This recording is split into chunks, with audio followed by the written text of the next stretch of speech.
This week, Oklahoma City is the softball capital of the world.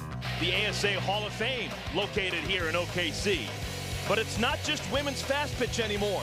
Today, a unique men's event. The Big Boppers taking center stage. It's a border battle, slow pitch style. Team USA taking on their rivals to the north.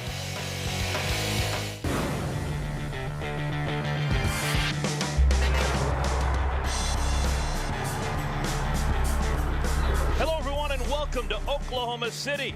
Get ready for an experience. Elite level slow pitch softball coming your way. It's a border battle. Canada against Team USA. Thrilled to have you along for the ride. This should be an experience. We're in Oklahoma City. My name is Eric Collins.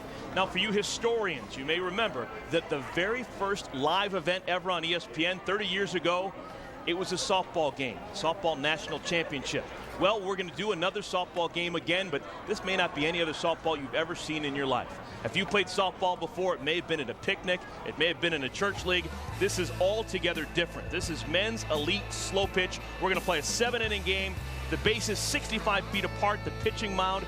It's 50 feet away from home plate. There will be 10 defenders on the field at all time. Every batter is going to start with a 1-1 count. Once you have 2 strikes on you, a foul ball is a strikeout. But maybe the big thing that we'll be watching all afternoon long is the home run limit. 10 home runs allowed per team. Once you get to home run number 11, it is an out each and every time. All right, well, joining me as we explore this elite level softball is a man who has won both championships as a player and as a head coach at the national level with ASA. Maybe better known to most sports fans out there as the head basketball coach for the Charlotte 49ers. This is Bobby Lutz. And Bobby, I want to talk to you about Team USA. They've got a guy who's considered to be the best in the business right now. Yeah, Brian Wegman is just an incredible athlete. He's a defensive player that can play any position. He hits with tremendous power. The exhibition game last night, he hit one that hit the light tower and broke a light out. It was at least a 450-foot shot. You talk to players from Canada, from the U.S., team owners, managers, you name it, everybody points to this guy as the greatest player in the game today. Well, as good of a player as Wegman is, good a pitcher right there is Andy Purcell. Unbelievable pitcher, a veteran, 39 years old. He's just a leader, a maestro out there, directs the defense, and you may not think of that in slow pitch, but he does a tremendous job of positioning his middle infielder as well as his center fielder, and then he fills the gap. This is an international game between Canada and Team USA, but despite the distance of the two countries, a lot of these players are going to be familiar with one another. A lot of the Canadian players play in the United States. Yes, and in particular, Jeff Gare is a tremendous player, plays the middle infield. He's also able to play different positions, hits with power, left-handed hitter, can go the other ways. He's really adept at taking the ball to the left side, but again, he can hit a home run when he needs to, and he is recognized as the best player in the game. And the pitcher for Canada will be Brian Higginbotham. A guy who's had a lot of experience in the United States. In fact, he will be pitching. They did not use him in the exhibition. A little bit of gamesmanship by the Canadians to save him for the border battle rather than waste him in the exhibition game, hoping that he knows enough about the players to keep him off balance. All right, folks, we're getting ready for some elite-level men's slow-pitch softball. They've got the signage out there. Will we see a 400-foot home run, possibly a 450-footer? We'll see. Don't go anywhere.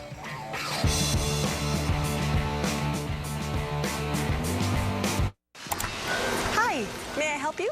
Yeah, I'm looking for car insurance that isn't going to break the bank. You're in the right place. Only Progressive gives you the option to name your price. Here. A price gun? Mm-hmm. So I tell you what I want to pay. And we build you a policy to fit your budget. That's cool. Feel so empowered. Power to the people. The option to name your price. New and only from Progressive. Call or click today. $5 for the sub, huh? What about the drink and the chips? Extra.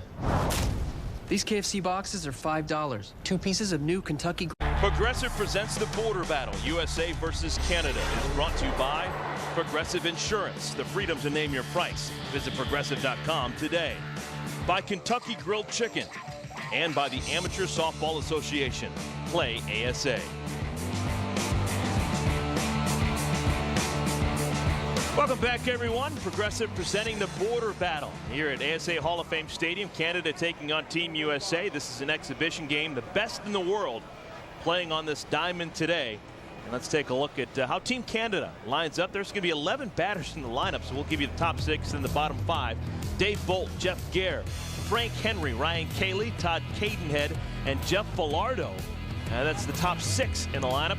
Bottom 5, Brian Higginbotham, the pitcher, James Kelly, the third baseman, Sean Wallace from Grand Prairie, Alberta, Tim Bentley, and Eric St. Jean. Picking up the rear, hitting in the 11th spot. There's a good look at the 39-year-old right-hander, Andy Purcell. Yeah, and he's the key to the defense for the U.S.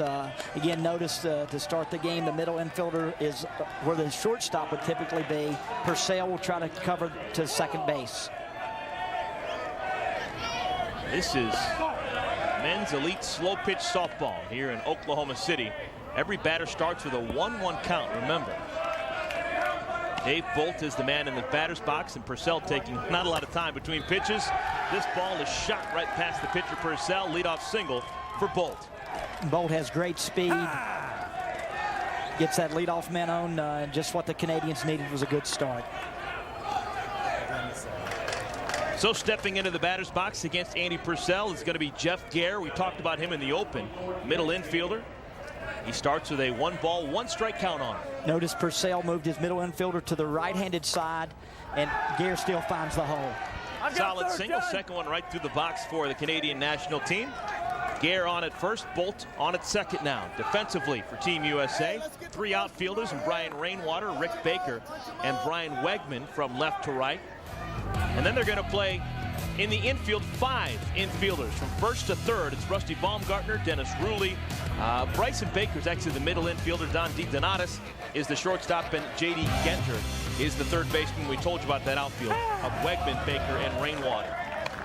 There's a called strike now to Frank Henry, and he's down to the count 1-2. He'll try to throw it inside, make him foul it off, and just make it close enough that the batter's tempted to swing.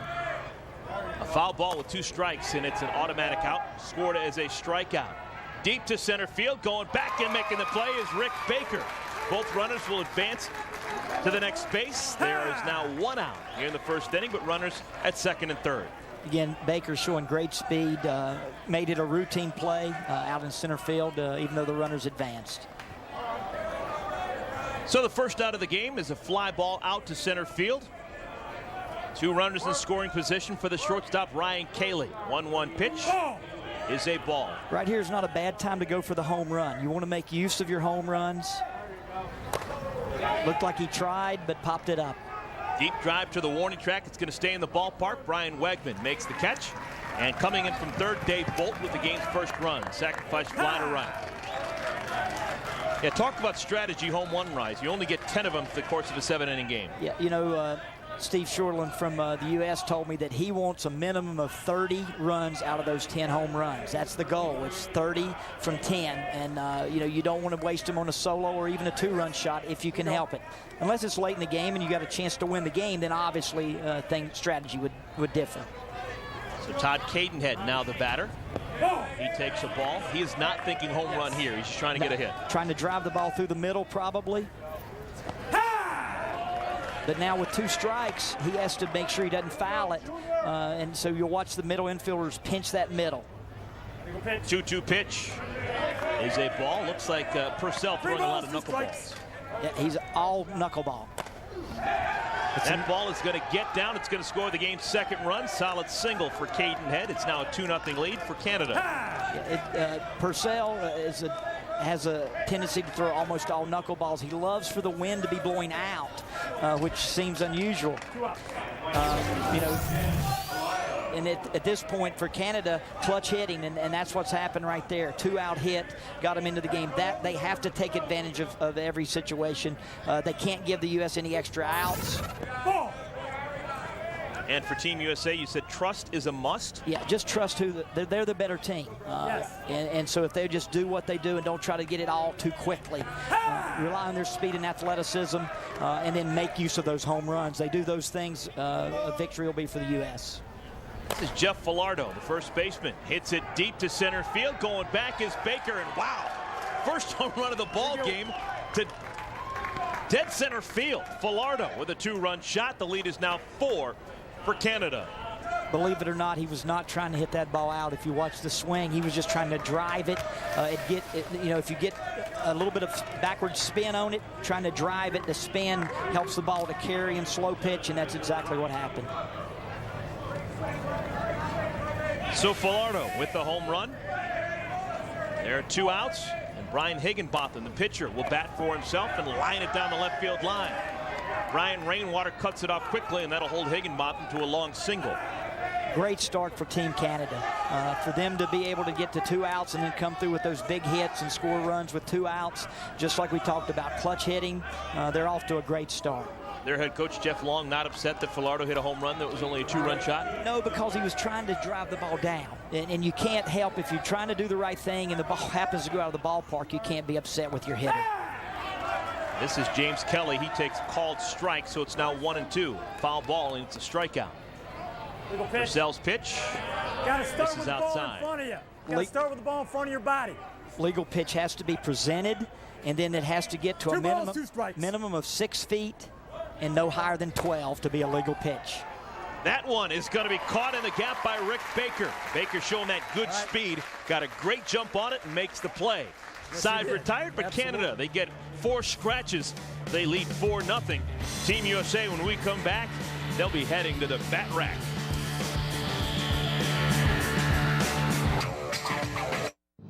ESPN Sunday Night Baseball. National League East rivals square off. All-star David Wright and the Mets take their act to Atlanta as they look to turn it around in the second half. He tries the flip, and he got him! How about that play around the bat? While the Braves turn to Chipper Jones and all-star catcher Brian McCann to slug them upward in the division race. They swing a high drive. That ball is gone! Sunday Night Baseball presented by Taco Bell. Mets Braves this week at a special time, 6 Eastern on ESPN.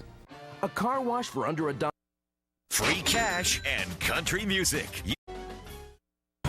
Today's game is being brought to you in high definition by the Amateur Softball Association.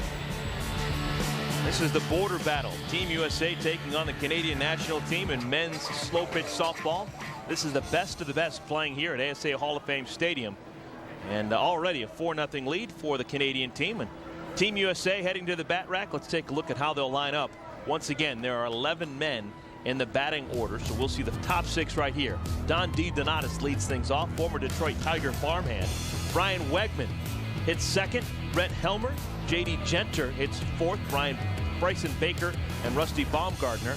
Bottom part of the lineup, we're going to see Rick Baker in center field, who's made a couple of nice defensive plays. Dennis Ruley, Brian Rainwater, Jason Kendrick, and the pitcher Andy Purcell.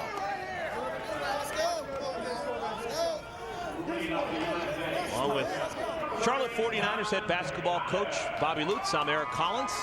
Bobby Lutz not only playing on national championship teams back in the 70s, but also coaching national championship teams. Knows his way around the game of men's elite softball. This United States lineup would be so devastating to try to pitch against. The guys that are hitting at the bottom of the order normally hit 3rd, 4th, and 5th on their normal teams. And this lineup is just incredible. But Brian Higginbotham is going to do everything he can to slow them down. D. Donatus swings and hits the ball into the gap in left center field. It's run down by Dave Bolt. Bolt has amazing speed. Watching him in the exhibition games, I think even a little better than Rick Baker, who is tremendously fast for the United States. Bolt covers a tremendous amount of territory. Take a look at the defense for the Canadian national team. They'll need to be airtight today. We started first base with Falardo, the second baseman Cadenhead, Cayley, and Kelly on the left side of the infield with Gare, kind of the middleman, an outfield of Wallace, Bolt, and St. Jean. As big as these guys are, and as well as they hit the softball, defense is exceedingly important. You got to play that can be made, has to be made. You can't give extra outs, and you even want to still make a couple great plays. This is Brian Wegman, considered to be the finest player playing today, and he gets himself a solid single in center field. You know, he's such a great home run hitter, but it didn't call for that with nobody on, so he just takes it and rips it right up the gap over the second base area. So run on a first base, 1 out. And Coach, let's talk about the strike zone in this game. Yeah, you've got to drop the ball between the front shoulder and the back knee, and it's where you're as if you were standing at the plate. So no matter where the batter's standing, that's what the umpire judges it based on. Brett Helmer, just tons of power. Are you kidding me? Look at that one. The 275-pounder swinging a hefty stick. He's a former champion in powerlifting with a 530-pound bench press, showing off that strength, scoring 2 runs for the Americans. Yeah, believe it or not, he's got a bicep problem in his left hand, and you know, he's playing hurt a little bit, if you will, but what a shot that was. That was at least 400 feet. Yeah, unfortunately, we can't measure it out to right field because it drops off, but that was a bomb.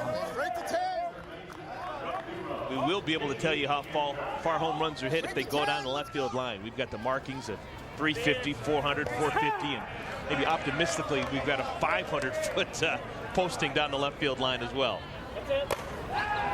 Swinging the bat, getting a line drive base hit is the third baseman, J.D. Genter. And that's the perfect thing, you know, can't get excited in the emotion of that big home run by Helmer. You don't want to hit another one that's a solo, so a base hit to set the stage for the hitters behind you. Bryson Baker has power, but will probably try to take it up the middle or even to the right center area to try to get 2 on for the next hitter, Rusty Bumgarner. Bryson Baker, middle infielder, takes a ball.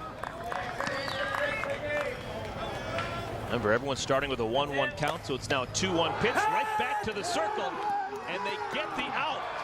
That's going to be a double play. It was caught up the shoe tops by the pitcher Higginbotham. They throw to first to double off Genter.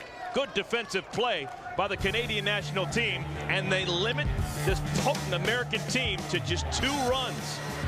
Wow, what a double play to end the first.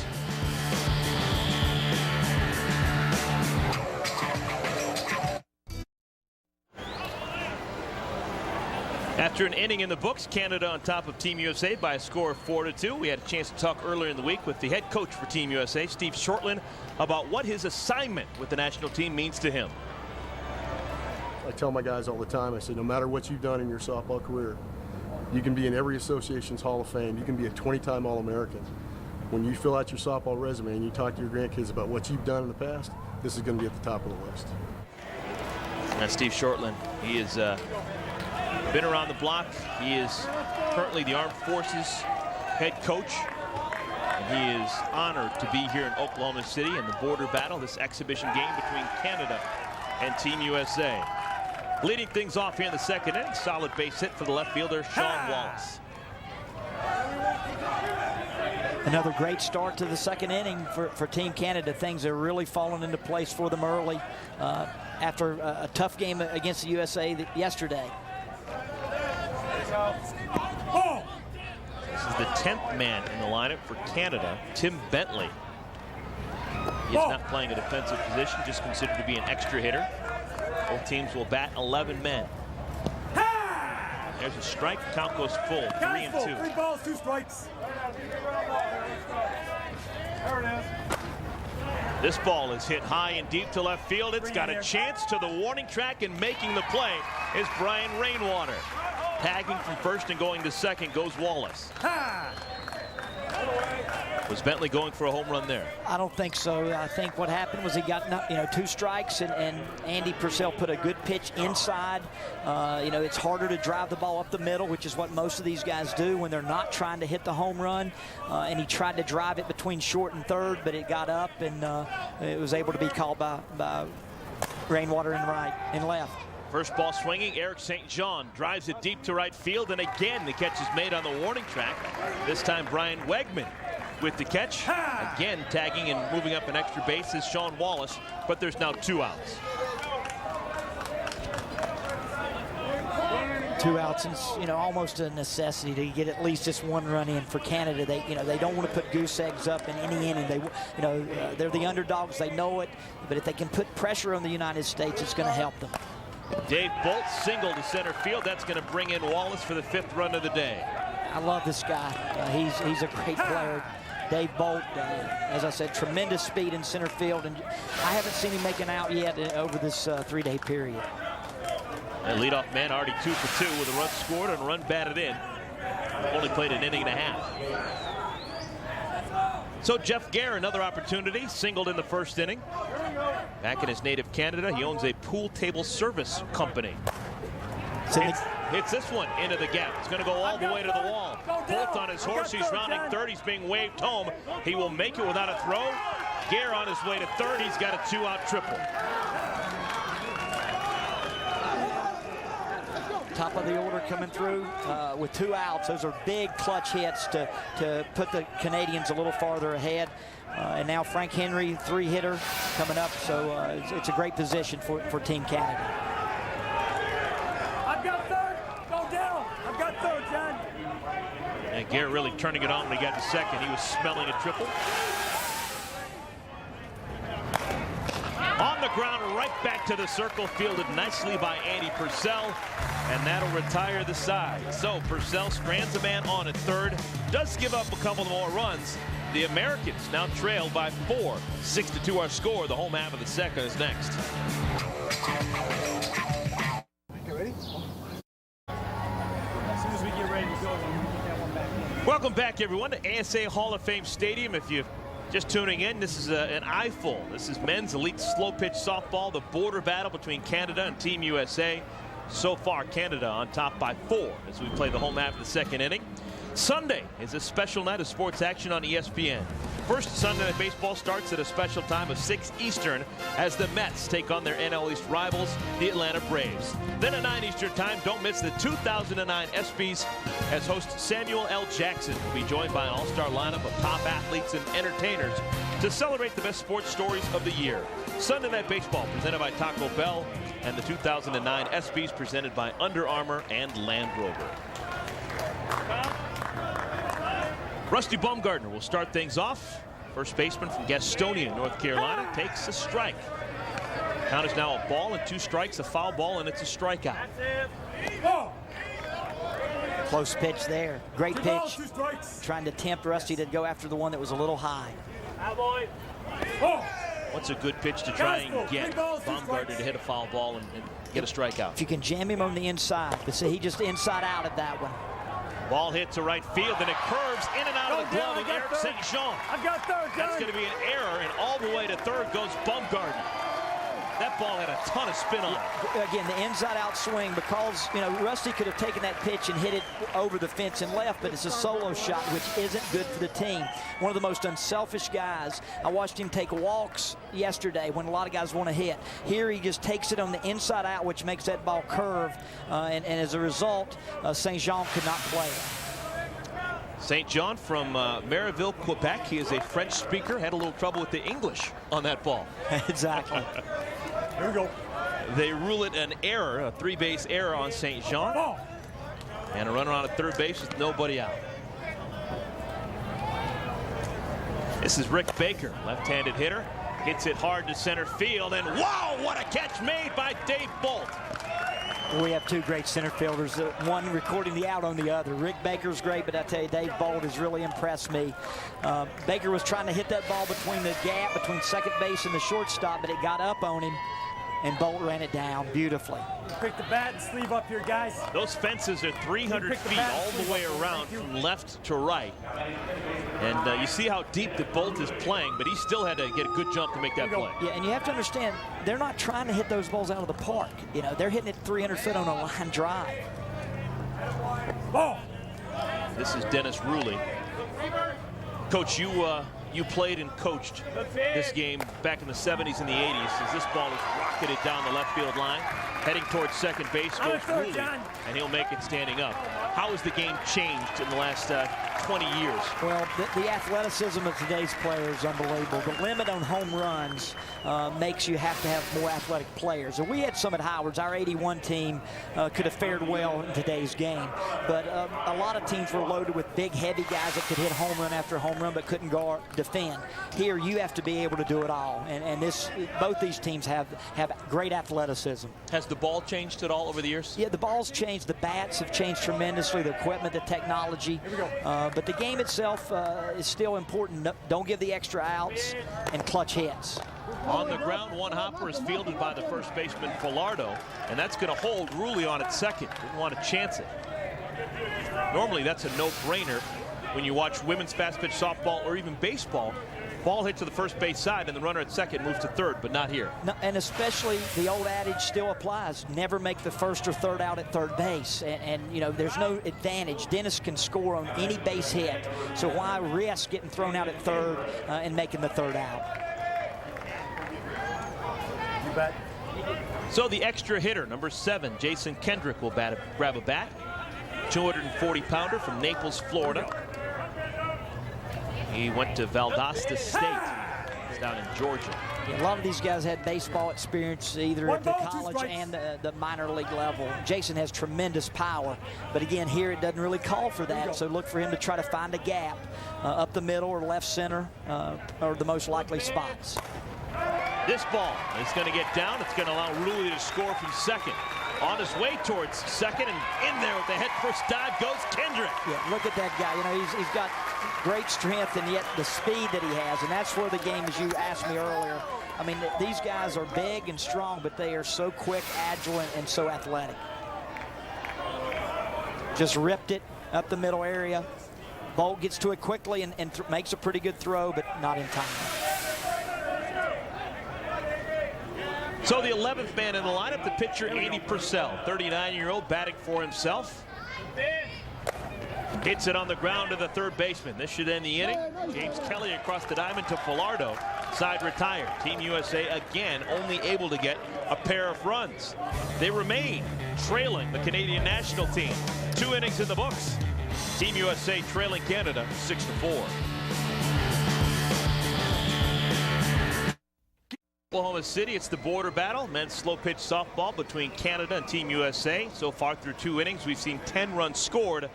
You may be surprised, but third baseman J.D. Genter earlier talked about the importance of defense in this game. For the most part, is make sure you make the plays. At this level, if you give them an extra out, you know, it could be 10 to 15 more runs before you can make up for that. So it's being consistent as far as catching, making the plays, and you know, make sure that you get them out when you can get them out. Good look at J.D. Genter from Chickamauga, Georgia. It's about an hour north of Atlanta. He's absolutely right, and you know, Canada actually gave the United States a run. You know, with the era, had they recorded that play in right field, St. John had called it, have been able to at least erase one of those 2 runs. Ryan Cayley leads things off, the shortstop for Canada. His day job is as an electrician.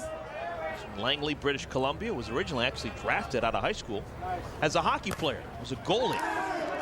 Gets this one past the diving Bryson Baker into center field, and the ball is actually kicked around a little bit by Rick Baker. And that's going to allow Cayley to get all the way to second base.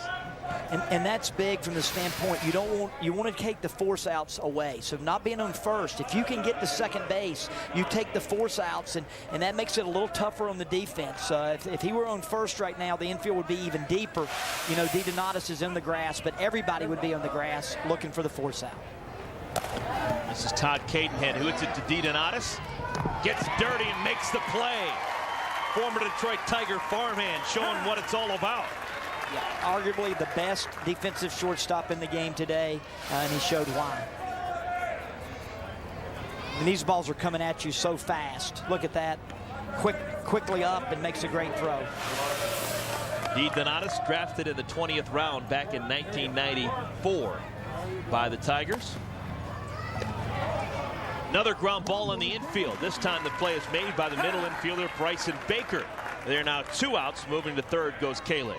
Again, great positioning with having Baker on that side of the bag for the left-hander, which is normal. They usually favor the middle infielder toward the batter, right-hander to the left side, left-hander to the right side. Bobby, I got to ask you, when you're keeping score and the middle infielder makes a play, how do you put it down your book? I put 10-3. I don't know if that's right, but I put 10-3. Because it has to be 7, 8, 9 left, center, and yeah. High drive by Higginbotham, deep to left field. It's got a chance. It's gone. Second home run of the ball game for the Canadian national team. And the lead swells to 4 once again. 8-4 Canada on top of Team USA.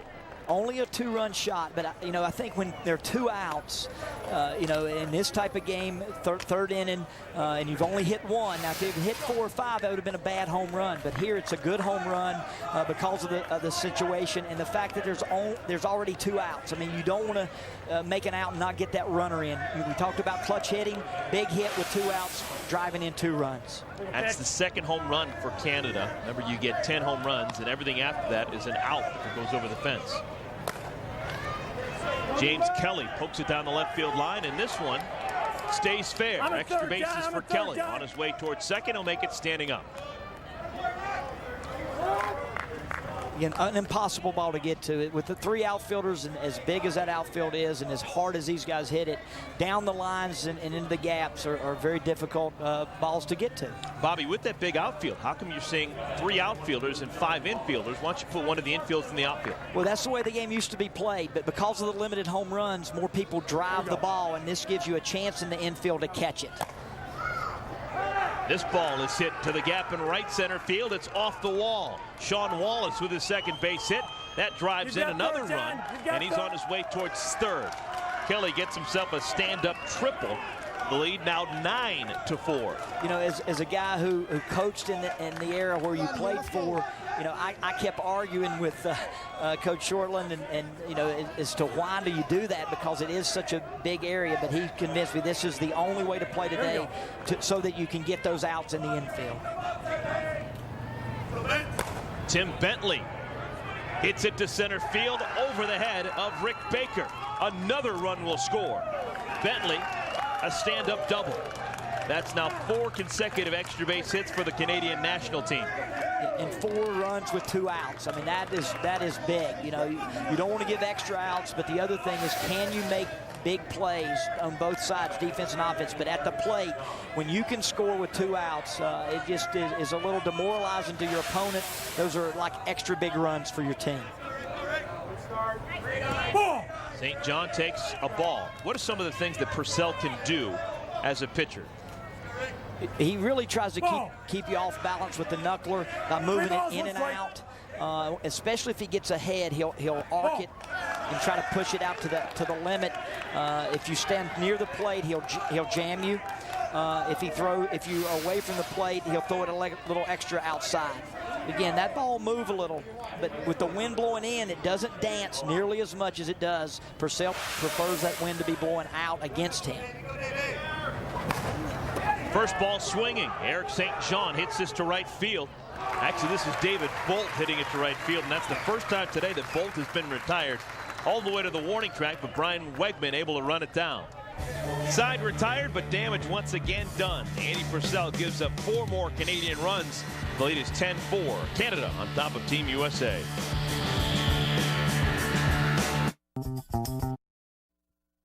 All right, first thing. Everybody, take a deep breath. All right, y'all amped up, which is a good thing. Once you be amped up and in control, all right? Just relax, have fun. That's why you guys are here. Just have fun. Here we go. Let's go. Come on. Here we go. 1, 2, 3. Let's go. Team USA trailing 10-4 in the third inning. Coach, what was that all about? Trust is a must. Again, they are amped up. They're excited. He just wants them to get back to relaxing and hitting the way they're capable of. Sometimes you do that, to get on them, but here it was just to relax them and hey, let's play our game. If we do 6 runs, is nothing at this level.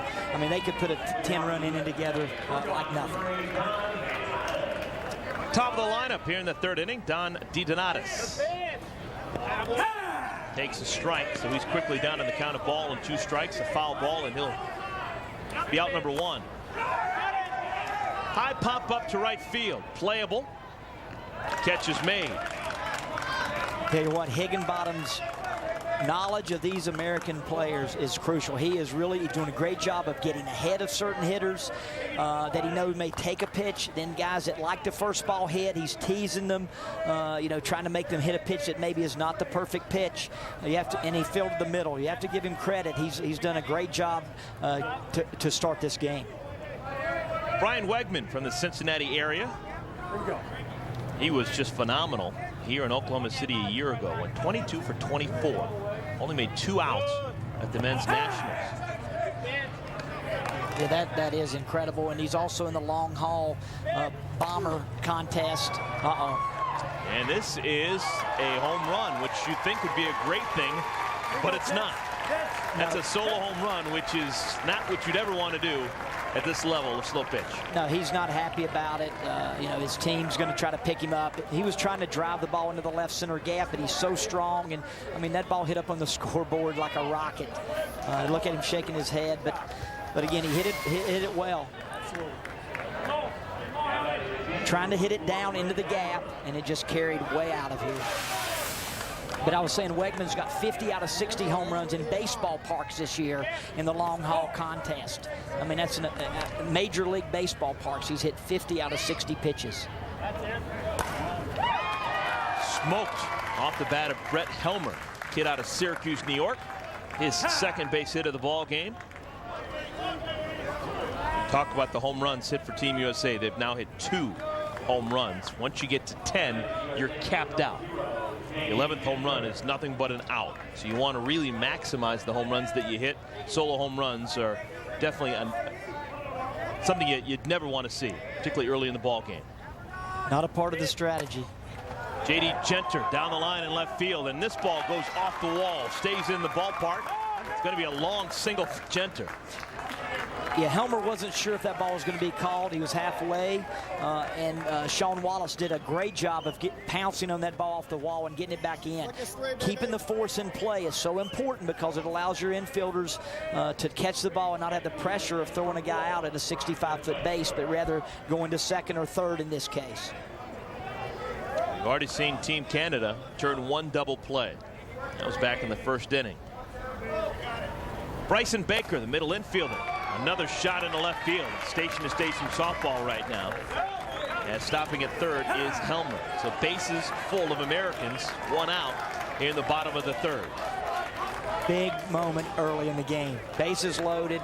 Rusty Bumgarner, one of the great ambassadors of this game, an experienced player who really shares his knowledge. He gives hitting instructions. In fact, to the Canadians, they come down every April and he helps them. He and John McCraw, just amazing guy. Bases loaded, chance to hit a grand slam. You know he's trying to hit it out right now. Yeah, we just saw him move up in the box, and that's indicative of what he's trying to do. To hit the home run, because again, he'll get the ball on the way up with the right upswing. He'll get the spin. Instead, he hits a base hit. So another single for Team USA, the 4th consecutive single. That's the 5th consecutive hit, and another run scores. It's now 10-6 Canada on top of the Americans. They're not perfect. You know, they can't attempt to hit a home run and actually get a base hit, and that, I think, is what happened with Rusty right there. Will Rick Baker attempt to hit a grand slam as well? He certainly has the power to do it. I think it'll depend on the pitch. These guys are so disciplined, and I watch their batting practice. They have such bat control. If the pitch is right to go into the gap, he will. If it's the right to go home run, he will. Line drive right to the second baseman, Cadenhead. Man, that was a missile out number 2.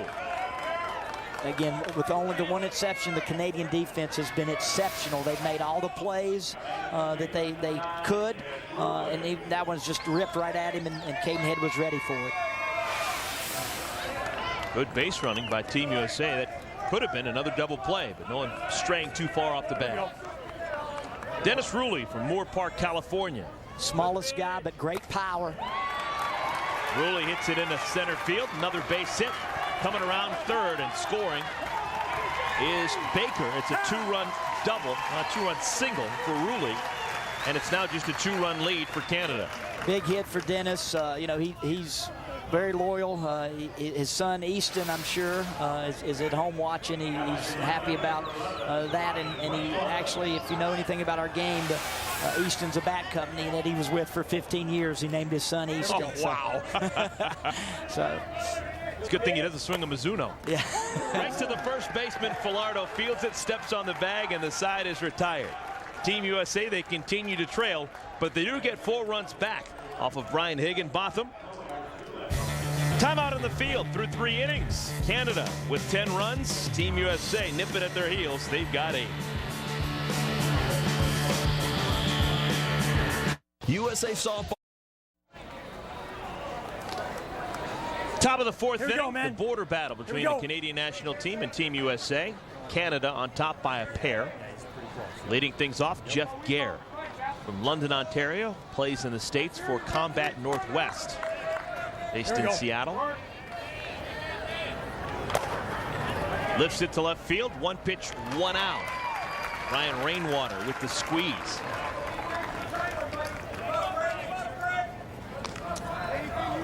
Alongside Bobby Lutz, head basketball coach at Charlotte, the 49ers. I'm Eric Collins. Bobby Lutz, not only in the world of basketball, but also known in the world of slow pitch softball, both as a player on national championship teams and also a head coach on national championship teams in his native North Carolina.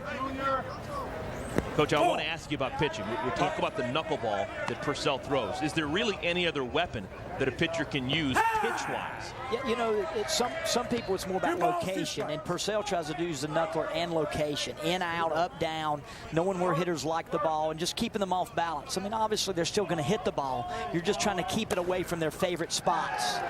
Ball gets past DiDonatis. When you're doing that, you're doing something. DiDonatis, a great defender, but it's going to be a single for Frank Henry. Commentator Curse, I talked about how good he is, and the ball took a little bit of a quick hop on him. But again, if you're not in person, it's hard to see how fast that ball really gets to you in the infield here, as hard as these guys hit it. Ryan Cayley swings at the first pitch and drives it deep to right field. This one's got a chance. Back at the wall, looking up, it's gone. Another home run for the Canadian national team, their third home run. It is now back to a 4-run lead. 12-8 is our score. Those runs are big. The U.S. team answered with 4, and I think it's very important that the Canadian team was able to come back and score at least 2. Obviously, still 2 outs to go, just to show that they're not going to fade. You know, if they can stay playing ahead, that's big. If they can stay ahead, it puts pressure on the Americans every time Team USA comes to bat. Here we go. Cadenhead swings at the first pitch and gets himself a base hit, possibly an extra base hit. On his way towards second, he'll make it standing. There's a great example of why they play 5 infielders. The ball still got through, but with 4 infielders in today's game, there's so many holes. There's no way, you just can't react that far in this game with 65-foot bases. If the bases were longer, you could play the infielders deeper. But I mean, that ball was hit right between 2 guys, and they were ready. They just had no chance at making that play. Here's Falardo, who hits the pass the first baseman, Bumgarner. Stopping at third is Cadenhead as the ball's quickly back to the infield. Different than baseball, you know, the pitcher will often be the cutoff guy, and that's what Andy Purcell was doing there in slow pitch. That's common. You also even see right in this situation, DiDonatis will play very deep at short, and Purcell will probably cover second in the event of a grounder, so that he will be the guy instead of the second baseman that would record the put out at second. Here's the pitcher, Ryan Higginbotham. 2 for 2 so far today. Homered his last time up. Going for another home run, and he's going to get it. Yes. Second home run of the day for Higginbotham. This one a 3-run shot, and the lead now up to 7. Largest lead of the day for Canada. 15-8 is our score. And that was a perfect time. 2 runners on. You want to stay away from the double play. If you try to drive it down and it happens to be a one-hopper, you might end up with a double play. Going for the home run way up in the box, as you mentioned earlier. Just a perfect swing at the top of the scoreboard. Get that ball for me, will you? Need that one. Need that one. So already a 5-run inning here in the 4th. This is the largest inning for any team so far today. Canada 4 in the 1st, 2 in the 2nd, 4 in the 3rd, and now 5 here in the 4th. And only 1 out, so you know, a very big inning possibly for the Canadians. James Kelly hits it up the middle past Bryson Baker. That's now the 6th consecutive hit this inning. Coach, obviously Andy Purcell, one of the best in the world. Is it just his game? for 7 innings, or would you ever consider going to the bullpen? Well, they have the luxury of having Lawson White, who was the most valuable player in the national tournament last year on a losing team, which almost never happens. A left-hander, so you could see it, but Andy Purcell is generally regarded as the best. And certainly, if we don't see them start to get some outs, they may consider Lawson White just because they have such a great second pitcher. Hopper off the third baseman's glove. Genter couldn't field it, and that's going to allow runners to move into second and third. We had a soundbite from Genter early in the game talking about plays that needed to be made. That was a tough chance, but most times he makes that play. He does, and those are the kind of plays that win games for you. When you can't make those plays, DiDonatis not playing, again, a very tough hop. Both of those were tough hops. But at this level, to win the game, those are the kind of plays that you need to make. If you give teams extra outs at this level, they're going to make you pay with big innings, with 4, 5, 6, even 10-run innings. And, the United States really didn't make errors as much as just did not make makeable plays so far in this inning, and as a result, Team USA is huddling. Here we go. Yeah, they're actually going to score that, an error on Genter, allowing Wallace to go into second and Kelly to move all the way to third. That's the first error for Team USA. And that's a tough error. It was a rocket, and it took a little bit of a bad hop. But again, normally both DiDonatis and Genter make those plays. So Tim Bentley will bat for the third time. He doubled his last time up. Runners on at second and third. Let's see if he's going for a home run. It's a great time for it, but not. On the ground, Genter makes this play, gets the sure out at first. They try and get the double play. They don't get it, but they do get it at third. Trying to take the extra base. They get Sean Wallace making it out on the base paths. That is a cardinal sin in the game of slow pitch softball, and Andy Purcell and Team USA will take it. Yeah, never make the third out at third base. Again, he's just as good to be at second as he would be at third. So the inning comes to a close, but more damage done against Team USA. The Canadians, they score 6 times. They now have a 16-8 lead. The home half of the 4th inning when we come back to Oklahoma City.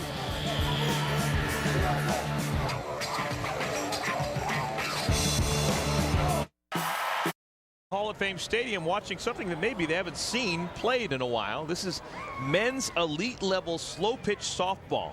Border battle between Canada and Team USA. And in case you're just joining us, take a look at our Six Flags game summary. Team USA, they've pounded out 2 home runs so far. That home run by Brett Helmer. While the Canadian national team, they have hit 4 home runs. You're allowed 10 home runs during the 7-inning game. The 11th home run is an out. But the Canadians have done a great job of getting the lead and keeping the lead. And that's, when you're the underdog, the longer you can stay in the game, the better your chances. The tighter that other team, the favored team may get. And Team Canada has played near perfect softball so far. Someone get that girl a ticket. That's the old-fashioned knothole gang. You remember those at minor league ballparks around the country, looking through that knothole in the outfield fence? Doing it here, 2009 style. Bottom of the 4th inning. It's going to be the bottom part of the lineup. Jason Kendrick will be followed by the pitcher Andy Purcell. Here we go. Kendrick, 240-pounder from Naples, Florida. Had that RBI single his first time up. 3 balls, 2 strikes. 3 balls, 2 strikes, a foul ball, and Kendrick will be out. A great job of pitching down 3-1. Just threw a pitch that was just close enough. It fell behind the plate. Kendrick gets himself a base hit. He's a perfect 2 for 2. That's the game within the game. The pitcher, if you can get that second strike, then the foul ball comes into play, and it takes away some of the hitter's options. But you don't want to make it such an easy pitch to hit. So Higginbotham threw 2 balls, that were close, and then that first strike or second strike was barely over the plate. Kendrick thought it was a ball, but it wasn't. And then now the pressure zone, but Kendrick delivered with a big hit. Here we go. Pitcher Andy Purcell. It's a high drive, shallow left field coming on. Sean Wallace makes the play. Coach, let's revisit what we talked about a couple innings ago. What actually is a strike? in this ball game. Yeah, it has to fall below the front shoulder as if the guy was standing right at the plate. So even if you move up in the box or back, that doesn't matter. The umpire has to use his judgment. If the guy was standing even with the plate, it has to fall between the front shoulder and the back knee as the ball is arcing down. It has to be at least 6 foot high at some point, and it can never get over 12 foot high. If it does, then it becomes an illegal pitch. Good pitch. Don DiDonatis yet to get a base hit so far today, going for the downs, and he gets it. 2-run home run for DiDonatis. Don't think he really wanted to hit the homer there, but it just, again, that line drive that just carried. And if he would have went 0 for 3, it would have been such a huge upset. USA will take that home run very happily right now with the way the game's going. 3rd home run as a team for Team USA. They get 10. And the lead is now 6 for the Canadian national team. 16-10 our score. In the home run thing, you know, you want to use all 10, you know, and again, it's not automatic. I mean, these guys are close to automatic, but if you save them and then don't hit them in the end, you know, that's not good either, especially if you're behind. So that's why I think in this situation, that 2-run homer is very welcomed by Team USA. Now here comes a man who's widely considered to be the best playing right now, Brian Wegman. And the reason I think DiDonatis would like to be on base is to let Wegman crank. Now he's got to try to hit it down somewhere. He's already hit a home run trying to hit it down. I think he will go up the middle or even to the right side here. Wegman works the walk. As good as Wegman is, why is he hitting 2nd in the lineup? You know, because once softball's different. We used to actually, when I coached, I hit a power hitter first with unlimited home runs and had our natural leadoff guy hit last. And that way, once the game is in flow, it's like having a leadoff hitter at the bottom, but your best hitters get to hit more. You know, so late in the game, you want to have Wegman up there right behind DiDonatis in case the game's on the line. This ball powdered deep to right field. No doubt about it. Brett Helmer, his 2nd home run, a 2-run shot.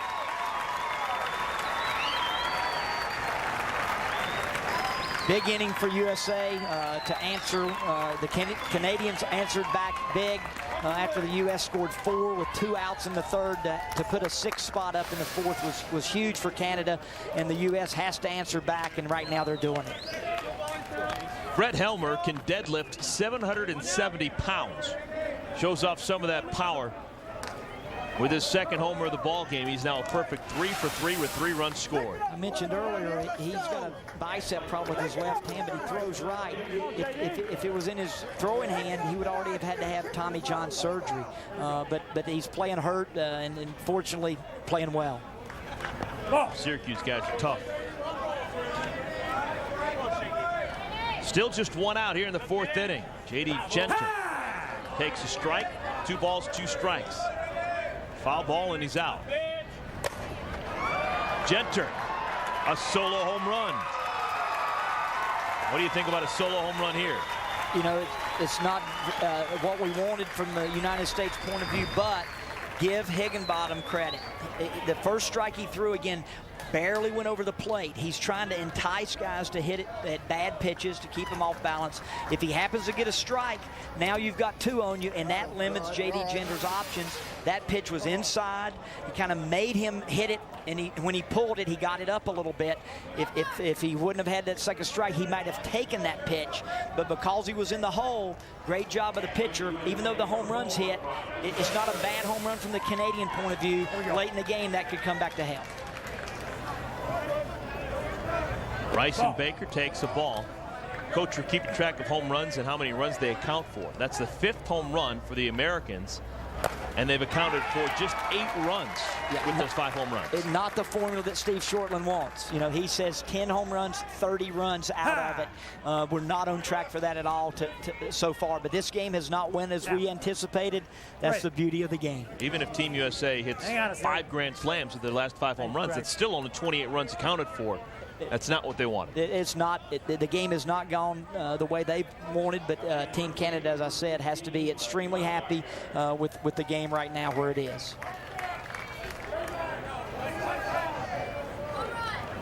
The only out of this bottom of the 4th inning coming off the bat of Andy Purcell, a fly ball to left field. That's it. Already Team USA has scored 5 times and they're threatening for more. Yeah, but as you said, have used 3 home runs to get those 5. And obviously, that's what's amazing about these guys. And when I watched the practices, is how well they are, how well disciplined they are at taking the ball the other way. You know, the game's such an emotional game today, and it's such a big event for all of them. They're so proud of wearing USA across their chest. You know, I think they're just a little jacked up, but they are very good at being able to drive the ball down and hit the gaps. But, you know, this inning they haven't been able to do that. They've hit the ball hard, but 3 home runs. Is it fair to say you win at this level of softball with singles and timely home runs? Absolutely. The combination of understanding the situation and being disciplined enough and good enough, skilled enough to do those things. Rusty Baumgartner beat the shift. They pulled a little shift, Team Canada did, and Baumgartner still beat it and stretches it to a double. That's the first time we've seen not a 5-man infield. The shortstop, Ryan Cayley, was actually deep out in the left center field. And that reminds me of the old days when we had the power hitters that would never go the other way. You would shift one of the outfielders over into short left or short right, you know, and take your chances because most guys were swinging for the fences. And Higginbottom is just like Purcell. He's positioning every guy. If you look, you know, every time he's positioning him before he gets set. And now back to that kind of standard 5-man infield. Middle infielder Jeff Gare is actually playing on the outfield grass, but only a couple of feet. This ball's got a chance to get out of here, and it will. Oh, that's deep. Rick Baker hits his first home run of the ball game. That's the 4th home run of the inning. The Americans, their 6th home run of the ball game. And we're tied. 16-16 is our score.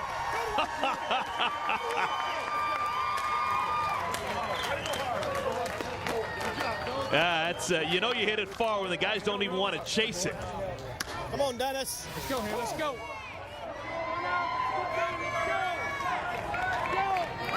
He got all of that one, the knuckler, but it didn't move much. It was right up in his power track, and he just bombed it. That's now 6 home runs, accounting for 11 runs for Team USA. They've only got 4 more home runs to play with, and then a home run is an out. And those are going to be crucial these last innings because if you run out, then that limits your options in those last innings. Dennis Ruley, the batter. But what a great player. And Ruley gets himself at least a single. Now it's going to be a double. Stand-up 2-bagger for Ruley. May have had a chance for 3rd, but figured why risk it. Yeah, such great discipline, you know, the motion, the home run that tied it up, and Dennis comes up, and instead of, you know, giving him any chance of pulling the ball and hitting it up and out of the park, he goes up the middle into the gap and, you know, sets up the next hitter, Brian Rainwater, with him out on second base. Coach, I can honestly say I may never have seen this before in my life. The line score is identical. It's 16 runs, 19 hits, and 1 error for each side. That's going to change now as that's the 20th hit for Team USA. Brian Rainwater gets his first base hit of the day. Yeah, both he and Baker come through this inning. They both have made outs, and Baker hit the big shot, and then Rainwater, you know, the 2 of the younger guys, and you know, maybe a little nervous, but now into the 4th inning and settled down in 2 big hits in this inning. Team USA trying to break this 16-16 tie. They have not led so far today. Interesting here whether Shortland would tell Jason Kendrick to try to take it deep or not. They're using the shift again. They have that infielder out in short right field, so a little different configuration than normal here. That's Todd Cadenhead, who's about 30 feet behind the infield grass. Swinging for the downs is Jason Kendrick, and Kendrick gets himself a home run. Yet another home run for Team USA. This is a 3-run blast for Kendrick. His 3rd hit of the ball game, his 2nd hit of the inning. That's now 7 team home runs for the Americans. Again, 3-run homers are hard to argue against regardless, and you just got to be very careful these last few innings not to hit a solo or even a 2-run shot unless it's later in the game. I think you'll see USA really trying to drive the gaps, again, unless that situation calls for the home run. But Kendrick hit a big one, putting the U.S. on top for the first time in this game.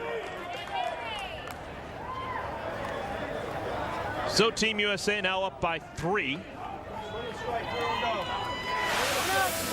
This by far the most impressive inning for the Americans. They've already scored 11 times. The pitcher, Andy Purcell. 0 for 2 so far today. He actually made the only out of this inning, and 2 balls, 2 strikes. You know, I've seen guys make all 3 outs in an inning in my time, so that's not something you want to do. Going the other way, Purcell may have hit a home run that he didn't want to hit. He did. You actually heard it. You can see he's dejected as he runs the bases. Yeah, the crowd's happy. They have no idea because they don't understand the complexity of the game and the strategy. But that's why he went to right field, is because he thought it was his worst chance of hitting a home run. You know, it's opposite field, and he's just very upset with himself. He's such a winner, and he was trying to drive the ball in the hole and just got it up, and it went out of the park.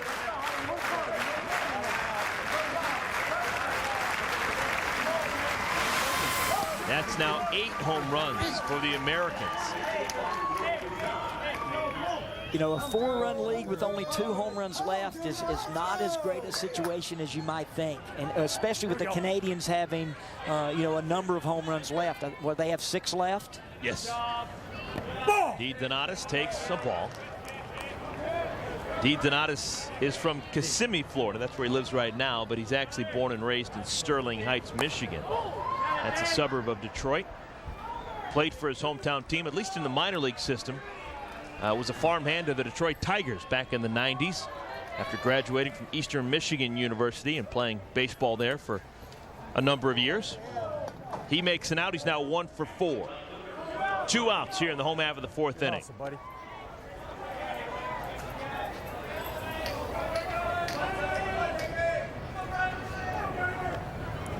Brian Wegman bats for the 2nd time in the inning. He walked and scored earlier this frame. He's also singled and homered. Takes a strike.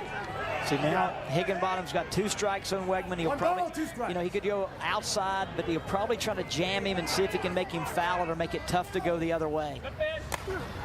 Great piece of hitting. Wegman does go the other way. Solid single, his 3rd hit of the afternoon.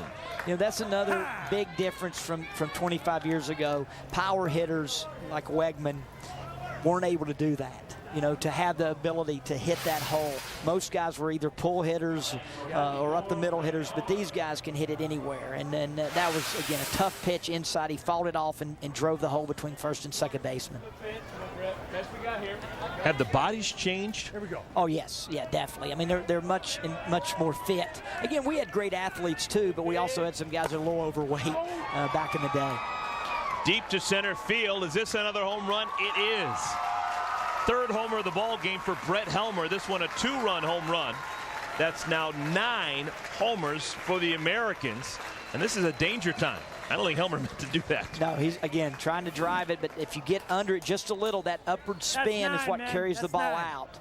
And, you know, the only thing is if the United States get a big enough lead, you know, then not having the homers available will be okay. But if they don't extend this lead to 10, 12, 15, and even then Canada could come back, then it puts them in a very precarious situation late in the game.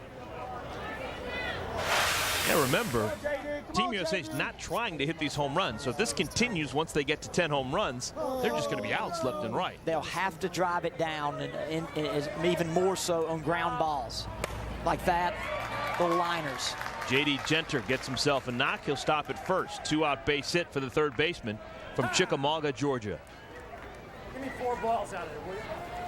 Yeah, Genter hasn't been retired so far today. 3 singles and a homer. He's exceptional. And you ask, you know, it's just like if you watch an NBA game on Classic and see Magic and Bird, they were great players, but the body makeup so different in pro basketball today than it is. Same thing in softball. These guys in the U.S. train year-round. They hit. Our guys worked very hard in the day, but, you know, they held other jobs, and it wasn't quite as extensive as it is today. Notice the shift. The middle infielder normally plays on the other side of second on a right-handed hitter. They're enticing Baker to pull it into that hole, taking away his favorite hole, which is to the left side of the pitcher. And then throwing him outside, which is the way that he should hit that ball. So I would watch for him to stay away from him here, but he gave him the inside pitch. I'm at third Solid down. single up the middle for Baker, and that's now hit number 26 for Team USA.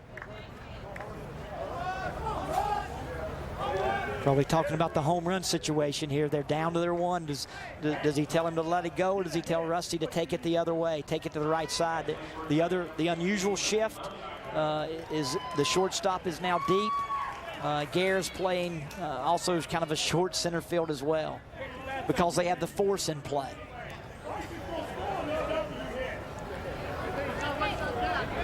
Bumgarner already this inning with a double, has scored a run.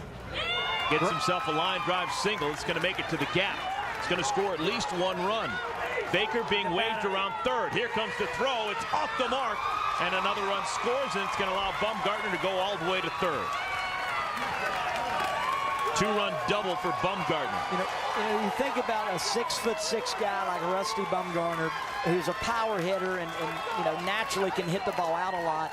But for him to take that against the shift and drive the ball, like I would have done in my day. I mean, a base hitter could do that with that back control, but that's what makes these guys amazing, is to have that kind of power and still the skill to place the ball so accurately into little gaps that are out there. Yeah, realistically, these guys, how good are they? When they're trying to hit a ball, can they hit their ball within a 3-foot window of where they're trying to hit it? As this is another base hit. Rick Baker driving in Bumgarner. He's going to try for two and make it. Yeah, obviously they're not perfect because they've hit some home runs that they didn't mean to, but they're unbelievable, and it takes practice. It's like anything. I watch their batting practice, and a right-hander will come up, and the first thing you'll do is hit the ball to right field, hit his non-natural spot, and hit those gaps. Then he'll hit it up the middle. Then he'll hit balls between the short and third. Then he'll hit line drives into the gaps. Then he'll hit home runs. I mean, it's very precise. Then the left-hander will do exactly the opposite. Start with left field and then work his way around, and it just takes tremendous skill and a lot of hard work. Here we go. This is the 21st batter of the inning. Dennis Rulli hits it to short. This could end the frame. Good play made by Ryan Cayley, side retired. But major damage done. Team USA, they score 17 times. They now lead 25-16.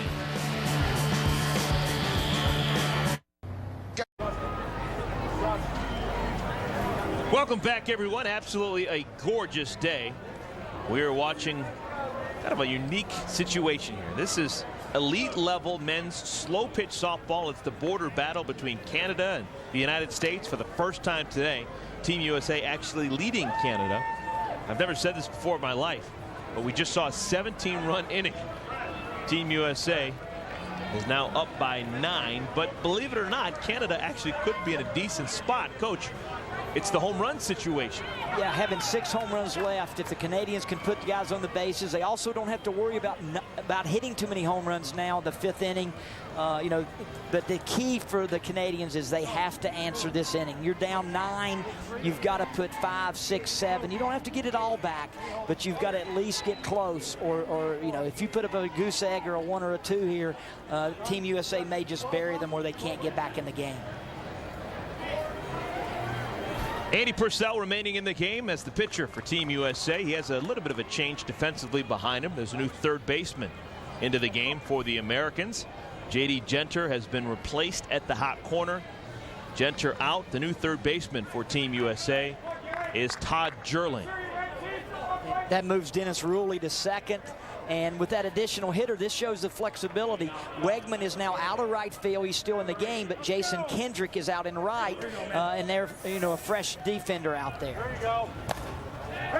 First ball swinging, high drive to right field. This ball is going to be caught on the warning track by Rick Baker. 1 pitch, 1 out in the top of the 5th inning.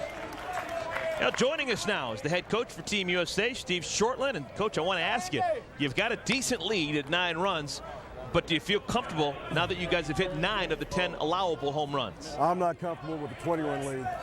I'm kind of greedy when it comes to stuff like that. It's a slow pitch softball. You're going to score a lot of runs. These are elite teams here, and 20 runs for these guys is nothing, or 9 runs is nothing for these guys. It's just the runs score quickly, and with them having all those home runs left, of course not concerned. This is Dave Bolt in the batter's box. Coach, we saw you beginning of the game. I think it was top of the second inning, maybe the bottom of the second. You brought your team aside and gave them a little pep talk. As this ball is hit to right field, it's going to be an easy play for Wegman. There's now 2 outs. What was the situation? What was the point of the conversation there? The point of the conversation was really to get them to relax. You know, they're a little amped up. It's an exciting thing, exciting time for our sport. They're a little amped up. I want them to take a breath, relax a little bit, and just play the game and not play uphill, but play downhill. 2 outs now. Bases are clear. This is Jeff Gare, and Gare hits a high popper to right field.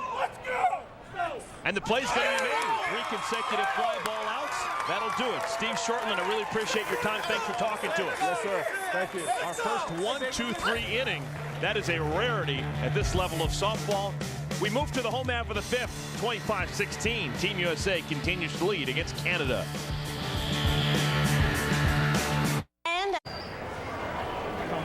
Missed opportunity for Brian Higginbotham and Team Canada. They go 1-2-3 in the top of the 5th inning. They still trade the United States by 9 runs. Time now for our Dermabond tough play of the game. We rewind to inning number 4. Ball hit to third. J.D. Genter gets the out at first. Run scores, but trying to move to third base and cut down is Sean Wallace. They're going to say that Wallace slid too far off the bag. That's an unusual 5-3-2-5 double play. Absolutely, and that was big. At the time, it didn't seem that big because Canada had the lead, but you know that would have allowed them to score a couple more runs possibly. And then the U.S. had the huge inning in the 4th. Now have the lead and a chance to end this game if they can have another big inning here. Yeah, the run-ahead rule is 15 runs through 5 innings. If one team is ahead by 15 runs, then the game is immediately ended. So a 6-run inning, and that'll be all she wrote here in Oklahoma City. Leadoff base hit for Brian Rainwater. Rainwater is now 2 for 4. Bounced out to the first baseman each of his first 2 times up, but solid singles each of his last 2 times at the plate. And again, with the situation, staying totally away from home run, just made sure it was on the ground between the short and third. That first batting practice area that he would hit is exactly where he put it right there. Here's one of the big names in the world of slow pitch softball. This is Dexter Avery. He is from Sierra Vista, Arizona. Thank you. He has got an important day job. There's number 24, Avery. He is a communication technical operator for the Army. For Team USA going in for one of those guys that have played a lot of high-level athletics, also an accomplished basketball, baseball, as well as softball player. Now, for the most part these days, he gets most of his athletic Jones out by playing softball. Here we go. You got it. You see the pin on the hat there is to honor the military, our military forces, and Steve Shortland put that on every player, and I know that means a little extra to Dexter. Dexter hits the ball right on the nose, but the first baseman, Falardo, makes the grab. Out number 1 here in the 5th. Well hit, but just right at that first baseman, and he was ready. Yeah. Nice play by Falardo. Behind the batter. Here's that pin you're talking about. United States Air Force and different military pins, and that's just, you know, that's what we're playing for today is the name across your chest, USA and Canada. On the ground, that's a foul ball. This is the pitcher, Andy Purcell, 39 years of age. Is there really a kind of a cutoff where you just don't see elite players playing anymore? Is there an age where your skills start to lose it? You know, as you go in the 40s, you have to be exceptional to continue to play, but there are guys that do that. 1 ball, 2 strikes. You know, it doesn't matter. Todd Jerling's one of the oldest. 45's probably, you know, the max for, and most guys can't make it to there, but some exceptional guys can. A guy like Andy Purcell, as accomplished as he is, how many games does he play each and every season? Probably a couple hundred. It used to be, we used to play 150 to 175, but I think they play a couple hundred now. Double headers, triple headers? Well, tournaments, mainly tournaments. So if you stay in the winner's bracket, not so many, but you get in the loser's bracket, you're playing a lot of games. Solid single to right field. Right fielder St. Jean overruns the softball, and that's going to allow Rainwater to move all the way to third base. It's probably going to be scored in error. Runners on at the corners. 1 out now. Team USA looking to get to 6 runs here in this inning. If they get to 31 runs total for the game, it's going to be all over. The run-ahead rule will take effect.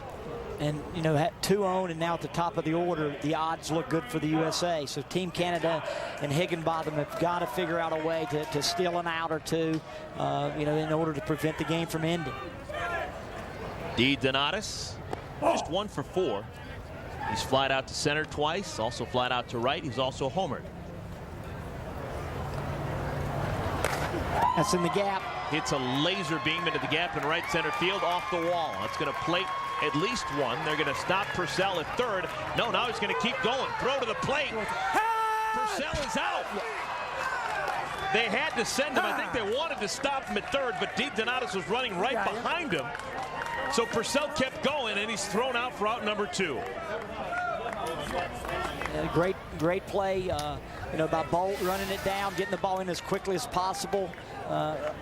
Actually, I guess that was St. Jean that got it in and got it going. And you're absolutely right. D. Donatus was so fast that he pushed Purcell into having to run. Bat in. There's a bat right there. Thank you. He's got it. Purcell out number 2. On a triple by D. Donatus. RBI for D. Donatus, but an out is recorded.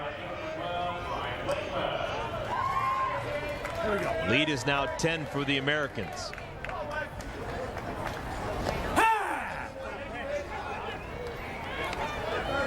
One ball, 2 strikes. Again, the situation doesn't really call for a home run. It's kind of too bad for our fans. I'd love to see Wegman be able to crank one out of here like he's capable of.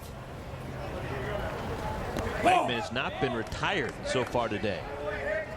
He's a tough out, and that right side's open again, you know, to the right of second base.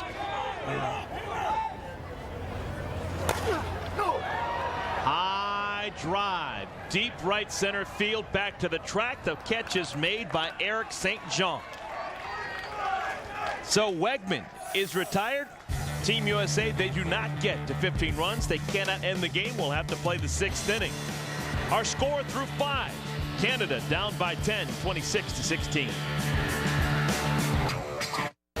The border battle continues. Canada against the United States. 26-16 is our score. Top of the 6th inning. This is an exhibition of men's elite slow pitch softball.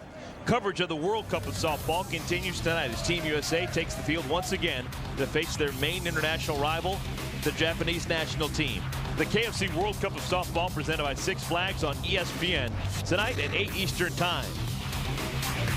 Cat Osterman is expected to throw for Team USA.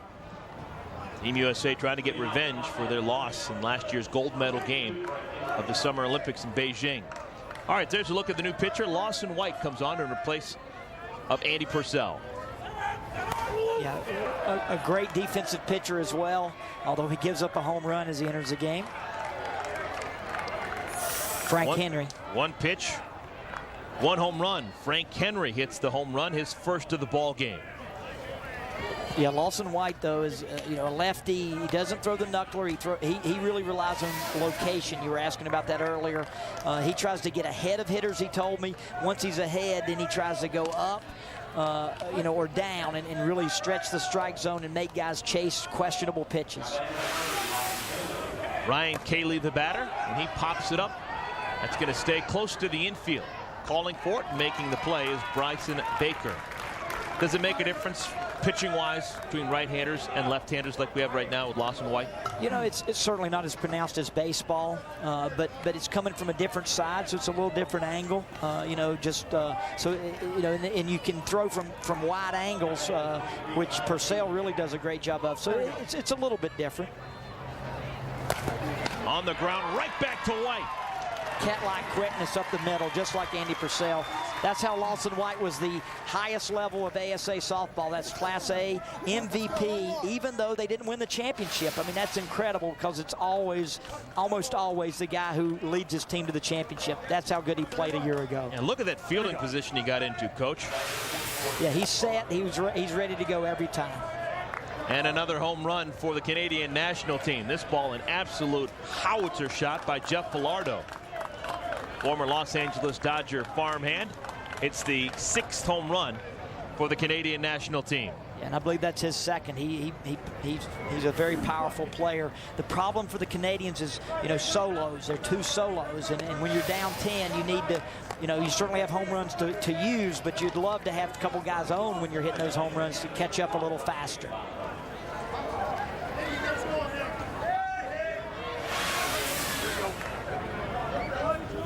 Eight runs is the lead for the Americans.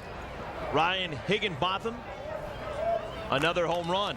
Another solo shot. I guess they've decided just to get as many as they can any way they can, but the home runs are going to run out here shortly. Higginbotham, his 3rd home run and as many at bats. He's now a perfect 4 for 4 with 3 home runs and 6 runs batted in. That's 7, man. All right, hang on just a second. Yep. Yeah, Coach, I don't think that was intentional. No, it looked like he was trying to line it in that left center gap. Absolutely, you're right. It was more of that level swing that he just got the under half of the ball, and when you do that and you're as powerful as Higginbotham and guys like him are, that ball just flowed out of the ballpark.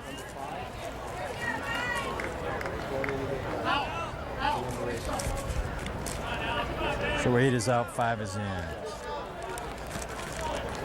That's it, right? So we're going to have a move here. We're going to have a pinch hitter come on. James Kelly is the scheduled hitter. And it looks like it's going to be Alan Blah. Yes, just 5 for 8 right now. Maple, right? Ontario, coming on to hit. That's a good look at Alan Blah.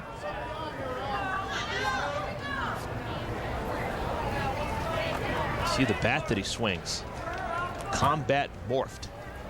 Yeah, the composite bats are just incredible. They're made out of basically what Kevlar is. I mean, it's an amazing composite that's tested before the game. They were testing some bats to make sure that they met specifications because there's rigid standards to ensure the the integrity of the game.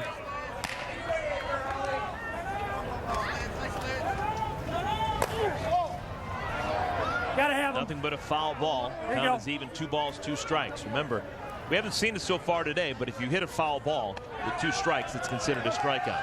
Yeah, and part of the reason you notice these guys a lot of their bats are older, and that's when they don't meet specification is there's a breaking in period, to be honest, because what you want is that bat to have have more compression, because then it's a trampoline effect, to hit with power. And the new bat hasn't been broken in yet, and so it's kind of interesting to see that.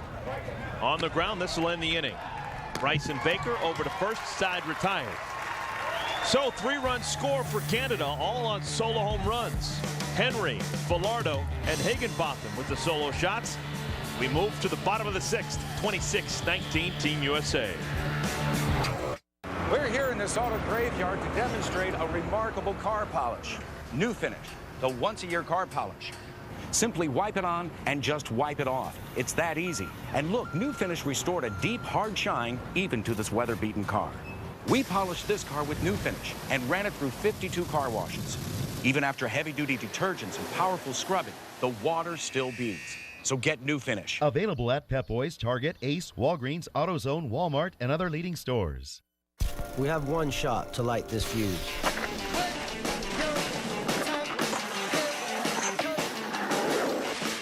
One event to help ignite each other's vision.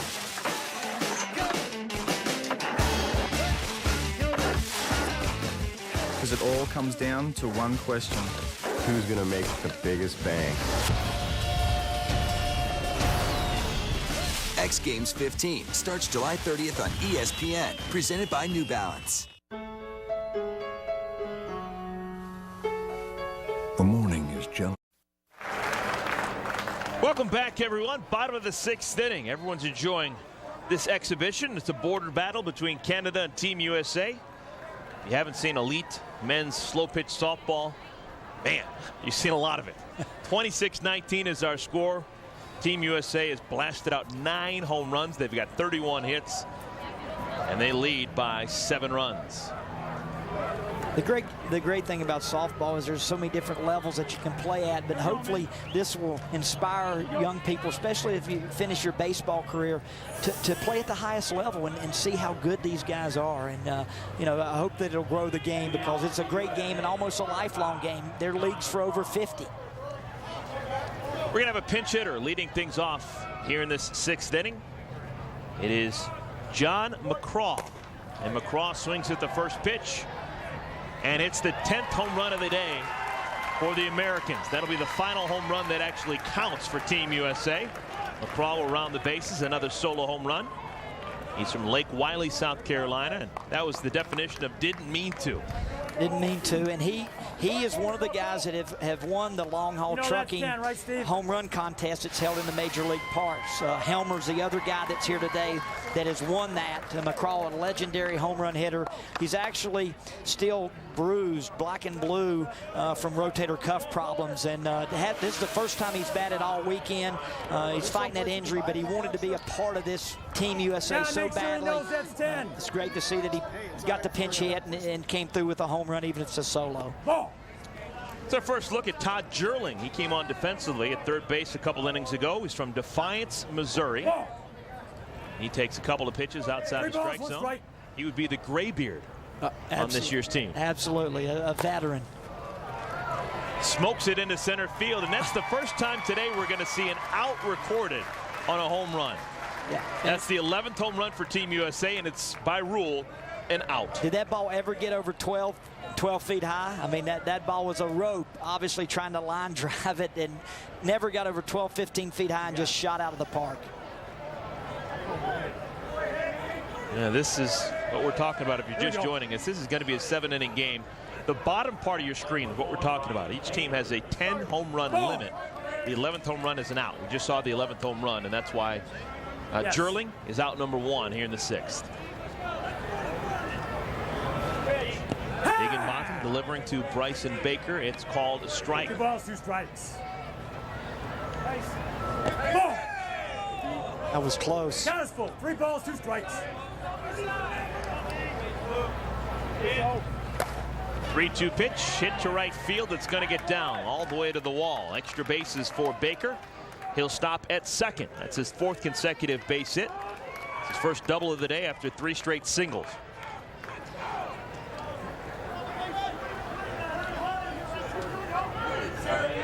Kind of interesting the way that this team was put together, both Canada's team and Team USA. These guys have never played together before this week. They were just kind of plucked from different parts of the country and put together for this all-star team. Yeah, the 10 Canadians are from Ontario. Clean single. Rusty Bumgartner continues to do it. That's his 4th base hit of the day. Yeah, 2 from Quebec, 2 from British Columbia, and then 1 from Alberta. But fast pitch is huge in Western Canada, and most of the women on the women's team, fast pitch team, are from the West. But Ontario is a slow pitch hotbed, and teams like the Toronto Orioles and the Toronto Higgins and the BC Destroyers, though, are also good. They're the defending Canadian champs, and then the U.S. similarly brought together from all over the country. Rick Baker hits this one into the gap in left center field. It'll skip off the wall. Baumgartner not running well at all. No, he's got a problem with his hamstring, but again, wanted to be a part of this so much that he's playing with some injuries, and they'll be very careful with him, obviously, the rest of the way. Sir, very healthy. Bobby, when you were coming up in the 70s as a player in North Carolina, that's when you were winning ASA national championships, and we talked about the fact that you won national championships multiple as the head coach team down in North Carolina. Stereotypically, which part of the country is the most dominant when we're talking about this type of softball? You know, well, back then it was the South. You know, most of the teams, but then you had teams out of Miami, Jerry's Caterers, but then there were teams from all over the country. R.T. Nelson had a great team here in Oklahoma. Campbell's Carpets in Concord, California, and then Steele's in Ohio, and you know, and it's just kind of grown. And to be honest, I've been away from it, and now it's all over the place. You know, Dan Smith is tremendous today. Long haul trucking, or long haul is a big team as well, and there are just so many good teams, you know, throughout the country today. Ryan Rainwater goes the other way. Opportunity not made. Sean Wallace couldn't quite find it. And that's going to be another base hit for the Americans. Now it's danger time for Team Canada. They're down by 11 runs. The run rule is 15. That was a big mistake. You know, if the Canadians want a chance to get to the 7th, they've got to make the outs. Yes, you know, you expect them to make that play, and that, you know, softball's different than baseball, where you'd have definitely been halfway. That looked like a routine play, so Dennis really did the right thing. You're trying to avoid the force out in slow pitch, so you tag to get to second. But when he dropped it, you can't advance, obviously. This is Avery, his second at bat. Flies out to right. Good play made by St. Jean. What a throw. And Rainwater is out at second. That was an unbelievable throw. Heck of a play. Eric St. Jean turns the double play, makes the sliding catch, and comes up firing a dart to second. And they get the out on the base pass. Second double play turned by the Canadians. We will play 7 innings. When we come back, Canada down by 11, which is 3 outs to play with.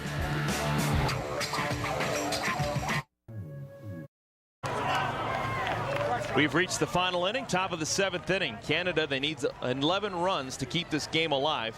They trail the United States 30-19. We're playing men's elite slow pitch softball. But later on this very field, we'll have some women's elite fast pitch softball. The Japanese national team, the reigning gold medalists from the 2008 Summer Olympics in Beijing, they are making their way to ASA Hall of Fame Stadium. They will take on Team USA later this evening when the World Cup of Softball continues. The KFC World Cup of Softball presented by Six Flags on ESPN tonight at 8 Eastern Time. Kat Osterman expected to get the ball for the Americans. She is widely regarded to be the best, if not the second best pitcher in the entire world. 1 up and 1 down. Sean Wallace grounds out for the first out here in the 7th inning.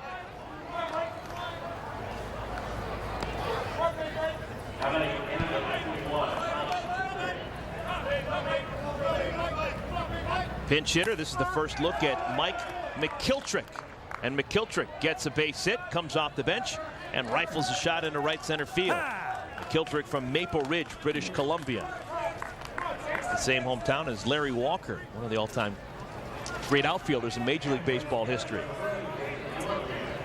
Now just emptying the bench, everyone coming on and getting a chance here in the 7th. Jason Galichin will bat. He is from Langley, British Columbia. He hits the ball hard but foul. Now here's where Lawson White's a little different. Andy Purcell would try to use the knuckler and jam the hitter. Watch him maybe trying to go low or high to get him off balance. He went really low, but he still ripped it. Another base hit for Team Canada on his way towards third. And making it easily is McKiltrick. Galichin is on at second. So second and third, just 1 out. You know, and you said everybody getting to play, but you know, it's nice as a coach, both teams, to be able to go to your bench and bring in guys of this caliber. Obviously, you know, bringing in pinch hitters that are capable of making hits, and obviously you want to get them into the game, a chance to play in this historic game. But now they're producing, and Canada trying to make a run. This ball is driven deep to left field and out of here. A home run for the center fielder, Dave Bolt. His 3rd hit of the afternoon, his first home run. And it's now just an 8-run lead for Team USA. You know, and Canada would like nothing more than to make the U.S. team hit in the bottom of the 7th, to tie or get ahead and put the pressure back on USA. Again, without home runs, it would be very interesting if Canada can get it to that point. That's now 8 home runs hit by Canada. They're still allowed 2 more home runs before they hit their cap. 1 ball, 2 strikes. This is Jeff Gare. 2-hit day so far. Has a pitch inside. New catcher for Team USA, Dexter Avery. Another solid single, at least for Gare. He's going to try for 2. And he'll make it. He's going to try for 3. Why not? Team USA didn't get the ball back to the infield very quickly at all. And Gare has himself a 3-bagger. and an excellent player, knowing that he could have hit the home run there, but you have 2 left, try to get 2 guys on, hit one, 2 more guys or 3 guys on, hit another one, and all of a sudden, they would be pushing on that 30-run mark, which could force the Americans to hit in the bottom of the 7th. Here we go. No pitch. Time is called before the pitch. This is Frank Henry batting. Ball. Well, Bobby, one thing that we've learned is the advantage that we thought Team USA was going to have is not nearly as significant. High drive, shallow left field. Coming on, Brian Rainwater makes the play. We just thought the Team USA, with the quality of the athletes on this year's team, that they would just really roll through Canada, but that hadn't been the case. No, Canada really raised their game, and again, I think it started yesterday with the exhibition. They didn't play Gare and Henry. They didn't pitch Higginbotham and got beat 17-1, but they were pointed toward this game and showcase their country and their best players, and they came out with unbelievable energy today and really have played well. And it shows you, again, that on any given day, anything can happen. Ryan Cayley trying to keep the game alive. Past the diving infielder Baker into right field. That'll score another run and make it a 7-run game. Cayley's 3rd hit of the ball game. And down to your last out, still home runs to use. There's no doubt that Caden Head, he's going to try to hit as well as he can. If it's a home run, great. If it's a base hit, great. They've got to play not to make outs now. So if it's a ball that they need to try to hit out of the park, that's what they have to do right here because they're down to their last out. Top of the 7th inning of what will be a 7-inning game. Here we go. The bulk of this game, Canada was on top of Team USA. Until that 17-run 4th inning for the Americans. Yeah, they exploded in that inning and just showed, how deep they are, how many great players they have. D. Donatus going to end the game with a flip to Rulli covering the bag. Side retired. Game recorded. So congratulations to Team USA. They win the inaugural border battle. They knock off Canada. Final score 30-23. We'll be back to wrap it up in a moment.